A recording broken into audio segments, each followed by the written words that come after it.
प्रत्येक सुरुवातीला अडचणी का येतात? कधी वाटलंय का, की आपण काही नवीन सुरू केलं, की सगळंच आपल्या विरोधात जातं? वैभव ढूस यांच्या अंत अस्ति प्रारंभ पुस्तकाच्या पहिल्या पाठात याचं सुंदर उत्तर आहे. लेखक सांगतात, की नवीन प्रवास सुरू करताना अडचणी येणं स्वाभाविक आहे. कारण तीच अडचण आपल्याला तयार करते, मजबूत बनवते. जसं एखादं बाळ चालायला शिकताना आधी पडतं, मग उभं राहतं, तसं प्रत्येक सुरुवातीला अडथळे येतात. लेखक उदाहरण देतात, पहिलं पाऊल नेहमी जड असतं, पण तेच पाऊल पुढच्या प्रवासाचं दार उघडतं. अडचणी म्हणजे थांबण्याची चिन्ह नाहीत, तर वाढीचं चिन्ह आहे. जीवन सांगतंय, तू योग्य रस्त्यावर आहेस. म्हणूनच सुरुवातीच्या अडचणींना शत्रू समजू नका. त्या तुमच्या यशाच्या वाटेवरचे खरे साक्षीदार आहेत. या धड्याचा संदेश तुमच्या मनाला भिडला तर व्हिडिओला लाईक करा. प्रेरणादायी पुस्तकांमधील अशी अनेक पाठ ऐकण्यासाठी चॅनलला सबस्क्राईब करा आणि कमेंटमध्ये लिहा, तुमच्या जीवनातली पहिली सुरुवातीची अडचण कोणती होती? सुरुवात ही सुंदर असते असं अनेक जण म्हणतात, पण या वाक्याचा खरा अर्थ त्या लोकांना ठाऊक नसतो, जे प्रत्यक्ष सुरुवातीच्या रणभूमीवर उतरलेलेच नसतात. खरं सांगायचं तर सुरुवात ही सुंदर नसतेच. ती धक्का देणारी असते.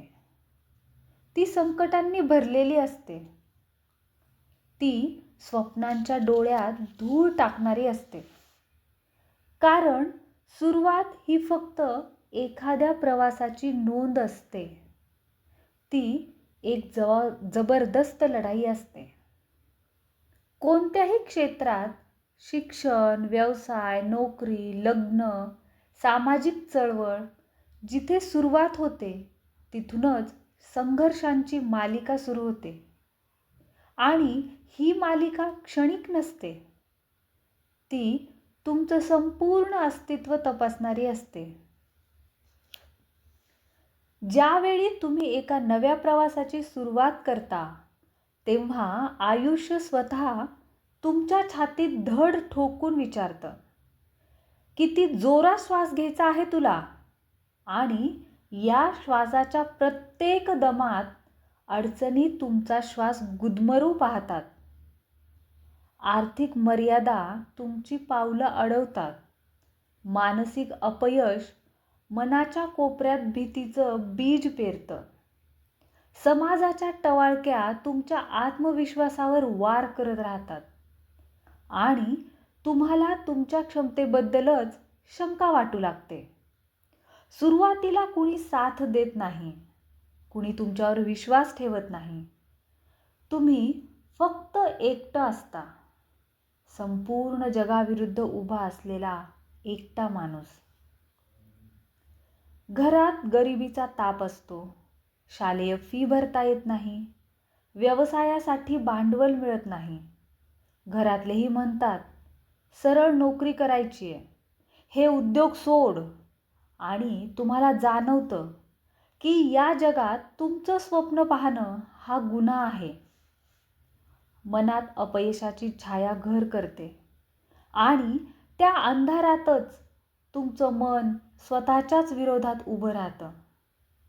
समाज तुमच्या प्रत्येक चुकीवर हसतो, उपहास करतो, अपमान करतो. सुरुवातीच्या चुका, वाईट निर्णय, अडचणींमधून होणारी घसपट हे सगळं लोकांचं करमणुकीचं साधन होतं.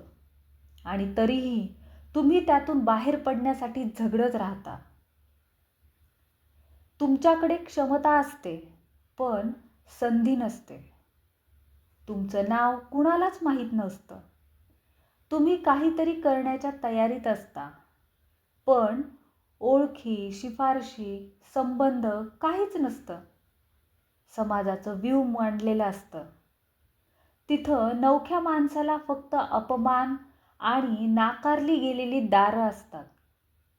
आणि या सगळ्या अडचणी एकत्रितपणे तुमच्याशी युद्ध पुकारतात.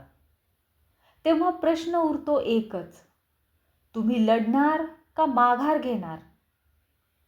कारण हीच ती जागा असते जिथे तुमचा खरा कस लागतो. ही सुरुवात म्हणजे संकटांची जंत्री आहे, यात शंका नाही. पण हीच सुरुवात म्हणजे तुमच्या मानसिक बळाची, तुमच्या स्वत्वाच्या अस्सलपणाची खरी परीक्षा आहे. सुरुवातीची ही रणभूमीच तुम्हाला घडवते, मजबूत करते आणि एक नवा तुम्ही निर्माण करते. जितका संघर्ष तीव्र, तितका विजय गोड. जिथे वाट अंधारलेली वाटते, तिथेच दिशा सापडते. कारण जेव्हा स्वप्नांवर रक्ताचे थेंब पडतात, तेव्हा ते स्वप्न उरत नाही, ते प्रतिज्ञा बनतं. सुरुवात कठीण आहे, सुरुवात गडद आहे, पण हीच सुरुवात भविष्यातील तुमच्या तेजस्वी यशाचं दार उघडते. म्हणूनच या अडचणींना शरण न जाता त्यांच्यावर मात करायची आहे. अडचणींना पाहून माघार घ्यायची नाही, तर त्याच अडचणींच्या डोंगरावर उभं राहून विजयाची घोषणा करायची आहे. कारण जिथे सुरुवातीत अंधार आहे, तिथेच यशाचं तेज प्रखर असतं. आणि ते तेज केवळ त्यांनाच लाभतं जे सुरुवातीच्या अडचणींशी दोन हात करतात, न डगमगता, न झुकता, न संपता. सुरुवात होताना आपल्याला सगळं अनोळखी वाटतं. आजूबाजूचं वातावरण, माणसं, त्यांच्या भाषा, त्यांच्या कामकाजाच्या पद्धती, त्यांचे संकेत, काहीच आपलं वाटत नाही. जणू आपण एखाद्या वेगळ्याच ग्रहावर टाकले गेलेलो असतो. ती भाषा आपल्याला समजत नाही, केवळ शब्दांची नाही, तर त्यामागच्या नजरा, संकेत, कपटी हास्य, उपहासात्मक मौन यांची भाषा. संस्था, ऑफिस, व्यवसाय, कॉलेज, जिथेही आपण नवीन असतो, तिथं हीच परदेशी वाटणारी व्यवस्था आपल्याला गोंधळवते. कुठून सुरुवात करायची? कोणाला विचारायचं? काय योग्य, काय अयोग्य, काहीच ठरलेलं नसतं. आणि त्या अनिश्चिततेच्या गर्तेत आपण एकटेच उभे असतो. मनात घबराट, चेहऱ्यावर गोंधळ, पण डोळ्यात कुठेतरी एक प्रखर चमक. आपण हे जमवू. पण बाहेरून मिळणाऱ्या प्रतिक्रिया मात्र या चमकत्या डोळ्यावर थुंकीसारख्या पडतात. घरातले लोक म्हणतात, हे तुझं काम नाही, आपल्याकडं कुणी असं केलंय या आधी. ते अनुभवाच्या नावाखाली तुम्हाला भीती देतात. तुम्ही काहीतरी वेगळं करायला निघालात की ते जुने नियम, परंपरा, मर्यादा तुमच्यासमोर धरणं येऊन उभे राहतात. जणू म्हणत आहेत, उडी घे, पण पंख कापलेले आहेत तुझे. आणि तुम्हाला उमगायला लागतं की तुमचं स्वप्न हे फक्त तुमचंच आहे, कोणालाच त्याचं ओझं व्हायचं नाही. शेजारी आणि समाजाचे इतर सदस्य हे तुमचं अपयश पाहण्यासाठी वाटच बघत असतात. बघूया किती दिवस टिकतो. हे वाक्य त्यांनी केवळ तोंडाने बोललेलं नसतं, तर त्यांच्या प्रत्येक कृतीत, प्रत्येक नजरेत उतरलेलं असतं. आणि जे मित्र वाटायचे की हे तरी माझ्या पाठीशी असतील, तेच एखाद्या थंड डायलॉगमध्ये फेकून देतात. आम्हाला वाटलं तू काहीतरी मोठं करशील. या वाक्यातल्या शब्दांची धार तुमच्या आत्म्याला चिरून टाकते. ते वाक्य म्हणजे निराशा नाही, ते एक अवमान असतं की ज्यांना विश्वास असावा तेही आता नकार देत आहेत.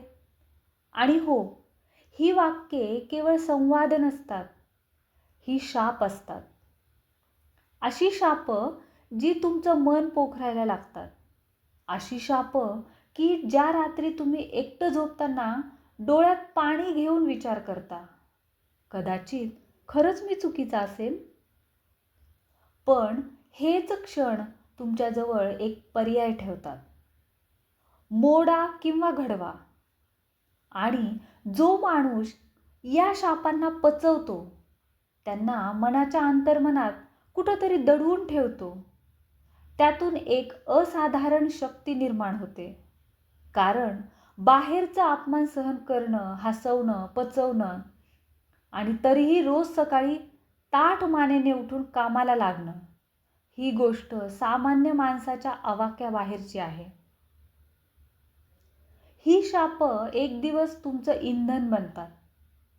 तुम्हाला आठवतं ते शेजारच्याचं हसणं, घरच्यांचा अविश्वास आणि मित्रांचं उपेक्षित वाक्य, आणि तुम्ही ठरवता आता मागे वळून बघायचं नाही. हेच शब्द जेव्हा तुम्ही यशाच्या शिखरावर पोहोचता तेव्हा त्यांना उलटवून फेकण्याची ताकद तुमच्याकडे येते. तेव्हा म्हणावंसं वाटतं, त्याच वाक्यांनी माझी पाठ झळाळली आहे. म्हणून सुरुवातीच्या या शापांना रडत घेऊ नका. त्यांना आत साठवा. ते तुमचं हत्यार आहेत. कारण जगात अशा कितीतरी माणसांनी यश मिळवलंय ज्यांनी सुरुवातीला हे तुझं काम नाही हे ऐकलेलं नव्हतं. प्रत्येक योद्ध्याच्या सुरुवातीला अशीच हेटाळणी, उपेक्षा आणि शापांची बडबड असते. पण ज्यांनी ती बडबड ऐकून घ्यायची, साचवायची आणि जळजळीत बळात बदलायची असते त्यांनाच इतिहास म्हणतो. अडचणींचं स्वरूप 5 तोंडांचा राक्षस आहे. सुरुवात करताना अडचणी या एकट्या येत नाहीत. त्या राक्षसासारख्या येतात. आणि हा राक्षस एकमुखी नसतो. त्याला 5 भयंकर अक्राळ विक्राळ तोंड असतात. प्रत्येक तोंड एक वेगळा वार करतं.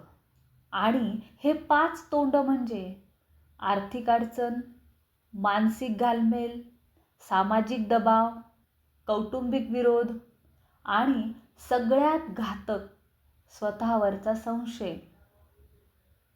या सगळ्यांनी मिळून माणसाला आतून पोखरून टाकण्याची ताकद असते. पण याच राक्षसाचा सामना केला तर माणूस केवळ यशस्वीच होत नाही, तर तो एक आदर्श बनतो. आर्थिक अडचण. सगळ्यात पहिलं आणि स्पष्ट तोंड. काहीतरी नवीन करायचंय, वेगळं उभं करायचंय, पण खिशात पैसेच नाहीत. गुंतवणूकदार नाहीत, कर्जाची पात्रता नाही आणि घरातूनही आधी कमाव मग खर्च कर असं म्हणून हात आखडता घेतला जातो. तुमच्याकडं कल्पना असते, योजना असते, पण त्या फक्त मेंदूत असतात. कारण त्या प्रत्यक्षात आणायला लागतो पैसा जो तुमच्याकडे नसतो. आणि अडचण अशी की तुम्ही फक्त पुढे जाण्याचं स्वप्न पाहत असता, पण पायाखालची जमीनच खचलेली असते. चुकल्यास तुमच्याकडे परतीचा रस्ता नसतो. कारण कुणीच तुमच्यावर पुन्हा पैसे उधार द्यायला तयार नसतो. म्हणून या अडचणींचं भय सर्वात अधिक प्रत्यक्ष आणि वेदनादायी असतं. मानसिक घालमेल. हा राक्षसाचा दुसरा जबडा, जो तुमचं मन रोज पोखरत असतो. तुम्हीच स्वतःला दररोज विचारता, मी चुकीच्या मार्गावर तर नाही ना? लोक जे बोलतायत ते खरंच आहे का? आणि हे विचारच तुमचं धैर्य पिळवटून टाकतात. तुम्ही सगळ्यांना नीटसं समजावू शकत नाही आणि स्वतःलाही पूर्णपणे पटवू शकत नाही. मनात एक वेगळीच लढाई सुरू असते. मन म्हणतं, जाऊ दे, परत मागे फिर. तर हृदय म्हणतं, थांबू नको, अजून एक पाऊल पुढे टाक. या द्वंद्वात अनेक रात्री झोप उडते आणि एकटेपणाचा अंधार वाढत जातो. सामाजिक दबाव. समाजाचं तोंड म्हणजे एक अघोषित पोलीस स्टेशन. इथं न्याय नसतो, फक्त निर्णय लागतात. तुमच्या कपड्यावरून, बोलण्यावरून, तुमच्या निवडीवरून समाज तुमच्यावर नावं ठेवतो. कारण तुम्ही त्याच्या चौकटीत बसत नाहीत. तुम्ही नोकरी सोडून व्यवसाय केला तर म्हणतील, अरे वेडा आहे का हा? तुम्ही लग्न न करता स्वतःचं स्वप्न उभारायला निघालात तर म्हणतील, काय बिघडलंय ह्याचं? समाज तुम्हाला तुमच्या जुन्या चौकटीत पुन्हा ढकलण्याचा प्रयत्न करतो. कारण तुम्ही जर वेगळं करून यशस्वी झालात तर त्यांची सर्वसामान्य व्याख्याच मोडून पडते. म्हणून तुमच्या वेगळेपणाचं ते टोकदार हसून विटंबन करतात. कौटुंबिक विरोध. घर म्हणजे आधार असावा असं आपल्याला वाटतं, पण अनेकदा सुरुवातीच्या काळात घरच्यांकडून मिळतो फक्त विरोध.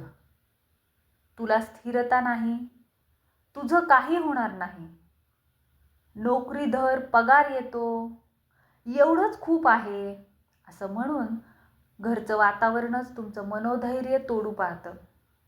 आपल्याला जिथं पाठिंबा हवा असतो तिथूनच ढकलून दिलं जातं. त्यांच्या दृष्टिकोनातून ते खरंच काळजी करत असतात, पण त्यांच्या साचेबद्ध विचारसरणीतून बाहेर पडण्याचं धाडस त्यांच्याजवळ नसतं आणि म्हणूनच तुमचं धाडस त्यांना अडचण वाटतं. स्वतःवरचा संशय. आणि शेवटचं पण सगळ्यात भयानक तोंड, स्वतःवरचा संशय.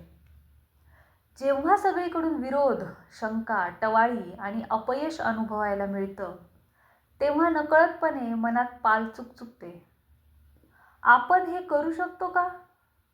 हे वाक्य जेव्हा स्वतःचं मन स्वतःला विचारायला लागतं तेव्हा त्या संशयाचं विष सर्वात घातक असतं. हा संशय कुणी सांगत नाही, तो आतून येतो, तुमच्याच विचारातून उगम पावतो आणि हळूहळू आत्मविश्वास गिळून टाकतो. बाहेरचं काही नाही झालं तरी हा आत्मसंशय एकटा पुरेसा असतो माणसाला मोडून टाकायला. ही पाचही अडचणी एकाच वेळी एकाच माणसावर तुटून पडतात. एक युद्धसमयी 5 दिशांनी होणाऱ्या हल्ल्यांसारखा. पण लक्षात ठेवा, हाच तो क्षण असतो जिथं अनेक जण थांबतात, पण जे टिकतात, जे झुकत नाहीत, ते स्वतःवरचा विश्वास पुन्हा पुन्हा जागा करत राहतात. तेच पुढं इतिहास बनवतात. कारण अडचणींचा हा राक्षस खोटा आहे. त्याला मारायचं नसतं, त्याचं खरं रूप ओळखायचं असतं आणि मग तो तुमचा गुरु होतो. हे अडथळे फोडायचे कसे? रणनीती, संयम आणि जिद्द. सुरुवातीच्या अडचणी या अपरिहार्य असतात, त्या येणारच, पण त्या तोडणं अशक्य नाही. त्या फोडायच्या असतात धैर्याने, डोळसपणाने आणि अविरत प्रयत्नाने. रणभूमीवर जिंकणं हे तलवारीच्या धारावर जितकं अवलंबून असतं तितकंच ते लढणाऱ्याच्या नियोजनावर, सहनशक्तीवर आणि त्याच्या मनगटात असलेल्या जिद्दीवरही अवलंबून असतं. आणि म्हणूनच ही 5 डोक्यांची राक्षसी अडचण तोडण्यासाठी लागते 4 ठोस रणनीती. पहिली, स्वतःशी प्रामाणिक राहा. सगळ्यात पहिली आणि मूलभूत गोष्ट, स्वतःशी प्रामाणिक राहणं. बाहेरचा गोंधळ, लोकांची मतं, समाजाचं बडबड हे तुम्हाला विचलित करू शकतं. पण जर तुमचं ध्येय तुमच्यासाठी स्पष्ट असेल तर तुम्ही कुठेही वळणार नाहीत. लोक काय म्हणतील हा प्रश्न ही सगळ्यात मोठी बेडी आहे. ही बेडी तोडण्याचं एकच उत्तर, काहीही म्हणो, मी माझं करणार. कारण ही लढाई लोकांसाठी नाही, ही तुमच्या स्वप्नांसाठी आहे, तुमच्या अस्तित्वासाठी आहे. जग बदलण्यापूर्वी स्वतःला पूर्ण समजून घेणं आणि स्वतःला न विसरणं हेच खऱ्या सुरुवातीचं बळ असतं. दुसरी रणनीती, शिस्त हीच शक्ती आहे.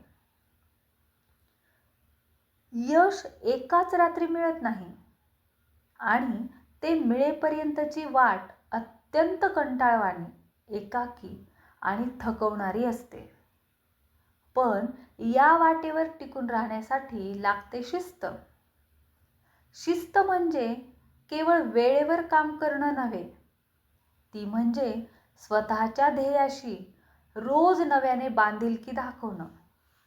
थकल्यावरही उठणं, अपयश आलं तरी प्रयत्न करणं आणि स्वतःवरचा विश्वास डगमगू न देता पुढे जात राहणं, हीच खरी शिस्त. जे लोक शिस्तीला चिटकून राहतात त्यांना वेळ लागतो, पण ते कधीच हरत नाहीत. तिसरी रणनीती, लहान विजय साजरे करा. मोठ्या यशाच्या वाटेकडे बघताना आपण बऱ्याचदा लहान यशांकडे दुर्लक्ष करतो.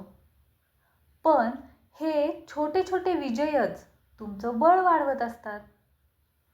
पहिलं पाऊल टाकणं, एखादं नवीन कौशल्य शिकणं, एखाद्या अडचणीतून स्वतः मार्ग शोधणं, ही सगळी लक्षणं आहेत की तुम्ही मार्गावर आहात.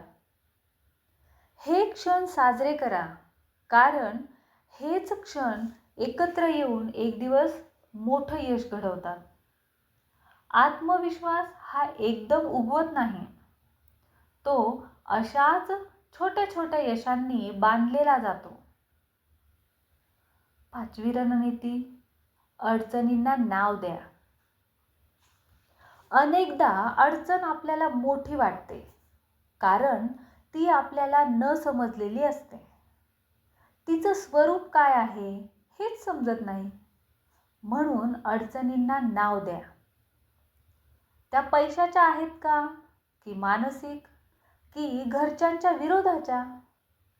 एकदा अडचण ओळखली की उपाय शोधणं सोपं होतं. डॉक्टर रोगाचं निदान करतो, तेव्हा इलाज करायला सुरुवात करता येते. तसंच इथेही आहे.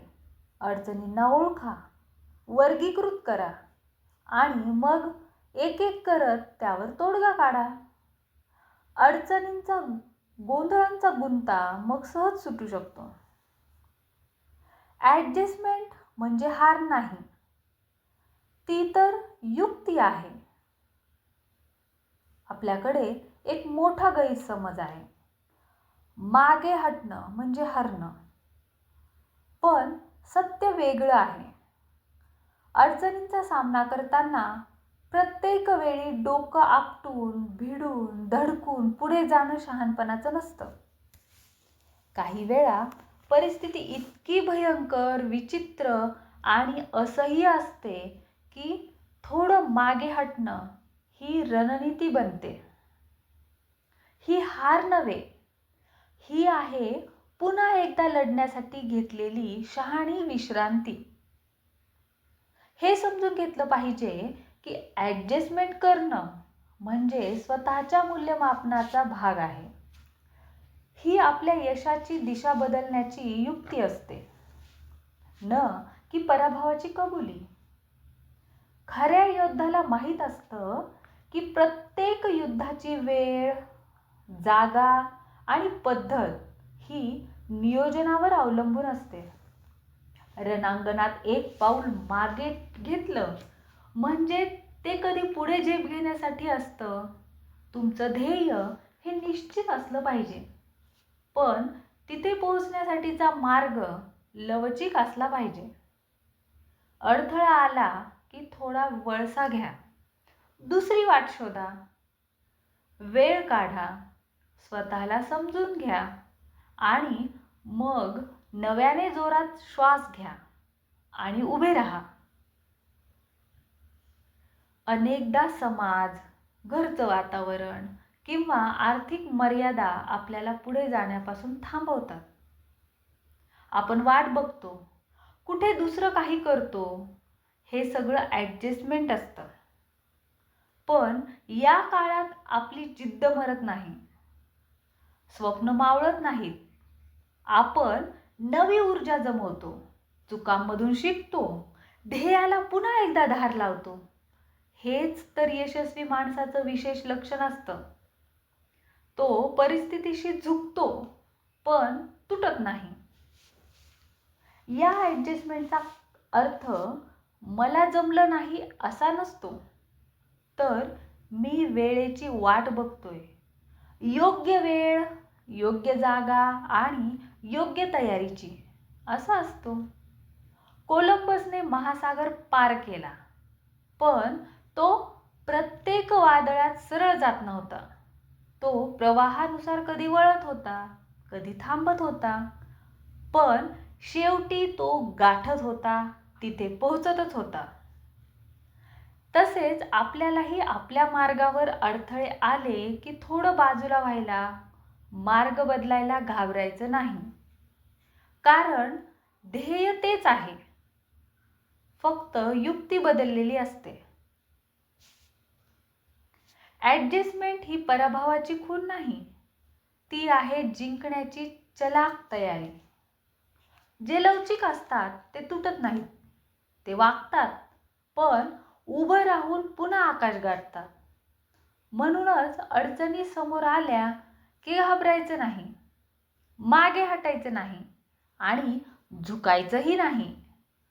फक्त समजून घ्यायचं, ॲडजस्ट व्हायचं आणि योग्य क्षणाची वाट पाहत पुन्हा एकदा गरज लागली तर वादळ बनून पुढे जायचं. सुरुवातीला हीच तुमचं बळ असते. सगळ्यात मोठा गैरसमज हा असतो की सुरुवात म्हणजे कमकुवतपणाची वेळ असते. पण सत्य उलट आहे. सुरुवात हीच तुमचं बळ असते, कारण हीच ती वेळ असते जेव्हा तुम्ही खरं स्वतःला ओळखता, स्वतःला सिद्ध करता आणि स्वतःला पुन्हा नव्याने घडवता. सुरुवातीच्या वेदना, संघर्ष, अपमान, अडथळे हे सगळं आयुष्य तुमच्यापासून हिसकावून घेऊ पाहतं. पण जो त्या वेदना पचवतो, त्या काट्याकुट्यांवरून चालतो आणि तरीही चालणं थांबत नाही, त्यालाच एक दिवस उंच शिखरावर उभं राहण्याचा हक्क मिळतो. यशाची गोडी तीव्रतेने कुणाला जाणवते? तर ज्यांनी त्या यशासाठी रक्त सांडलेलं असतं, झोपेच्या बदल्यात जागरण केलं असतं, झोपेच्या बदल्यात जागरण केलं असतं आणि अपमानाच्या जागी निर्धार ठेवला असतो. सुरुवात म्हणजे फक्त पहिलं पाऊल नाही, ती आहे तुमची खरी चाचणी. पण लक्षात ठेवा, ही चाचणी परीक्षा म्हणून घेत नाहीत, ती तुमचं प्रशिक्षण म्हणून येते. कोणतीही सुरुवात म्हणजे आयुष्याचं ट्रेनिंग असतं, जिथे तुम्हाला शिस्त, सहनशक्ती, संयम, वेळेचं भान, लोकांशी वागणं, अपयश पचवणं आणि स्वतःवर विश्वास ठेवणं शिकवलं जातं. सुरुवातीला तुमचं नाव कुणालाच माहीत नसतं. तुम्ही करत असलेलं काम लोकांच्या दृष्टीनं हास्यास्पद वाटतं. पण हळूहळू तुम्ही त्या अवहेलनेच्या विटा एकत्र करत जाता आणि त्याचं उंच मनोऱ्यात रूपांतर करता. हे शक्य होतं.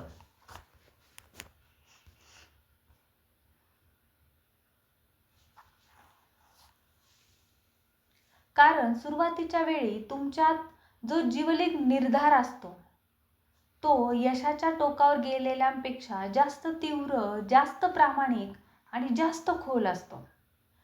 सुरुवात करताना होणाऱ्या चुका, गोंधळ, अपयश, चुकलेली निर्णय हे सगळं मिळून एक शिदोरी बनतं. पुढे जेव्हा आयुष्य पुन्हा कठीण प्रश्न विचारतं, तेव्हा याच सुरुवातीचे अनुभव तुमचं उत्तर बनतात. म्हणूनच सुरुवात म्हणजे बळ. कारण ती सुरुवात तुम्हाला सज्ज करते, घडवते आणि योग्य दिशा दाखवते. अनेक जण मोठ्या स्वप्नांनी प्रेरित होऊन पाऊल उचलतात, पण जेव्हा पहिल्याच टप्प्यावर वेदना येतात, अपमान होतो किंवा अपेक्षाभंग होतो, तेव्हा ते थांबतात. त्यांनी विसरलेलं असतं की हीच सुरुवात त्यांना पक्क बनवत होती. जे या काळात ठाम राहतात, जे पुन्हा उभं राहतात, जे शिंकतानाही स्वप्नाला घट्ट धरून ठेवतात, तेच पुढे इतिहास घडवतात. त्यामुळे जेव्हा तुम्ही सुरुवात करता तेव्हा घाबरू नका. कारण यशाच्या अखेरच्या झळझळीत जितकी चमक असते, त्यापेक्षा जास्त तेज या पहिल्या घामाच्या थेंबात असतं. सुरुवात हीच बळ आहे, कारण ती तुम्हाला आयुष्याच्या युद्धासाठी सज्ज करते आणि शेवटी सज्ज झालेल्यांचं शौर्य जिंकतं.